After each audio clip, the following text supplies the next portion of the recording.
Vous êtes chargé de travailler, vous avez été chargé par le Premier ministre de travailler sur la réalité aujourd'hui des actes anti-religieux. Et ce matin, sur RMC, vous venez nous dire que vous êtes très inquiet.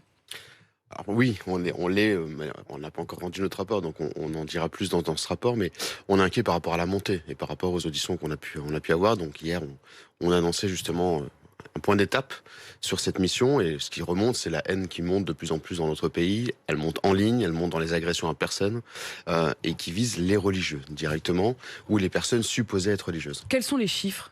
On est sur l'année complète, on est à peu près à 1700 actes anti-religieux référencés.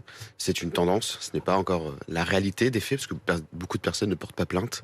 Il y a des personnes qui ne prennent pas le temps ou qui ont peur de ne pas être considérées. Donc malgré tout, les communautés reconnaissent qu'il y a un véritable travail qui a été fait d'accompagnement par les services de police et de justice, mais il y a toujours ce sentiment de ne pas être pris en considération. Est-ce que toutes les religions sont à peu près ciblées de la même manière ? Disons que les 3 grandes religions monothéistes dans notre pays sont ciblées différemment. Le culte catholique, oui, parce que automatiquement il a plus de représentativité. Il y a 45 000 lieux de culte catholiques dans notre pays.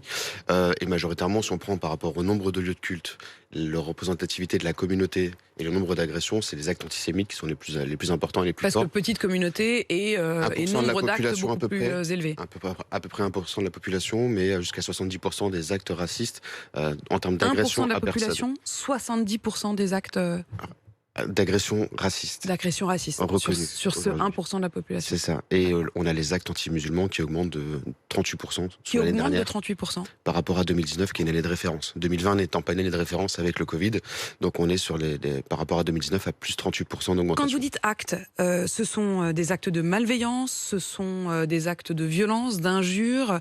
De quoi s'agit-il ? Profanation de cimetières, ça va être profanation aussi d'églises, de temples, de tags sur des synagogues, de tags sur des mosquées, mais ça passe aussi à l'agression à personne. Et on l'a vu avec les actes antisémites depuis une vingtaine d'années maintenant, c'est aussi les agressions à personne au sein du domicile privé, avec les affaires Halimi, Myriel Knoll.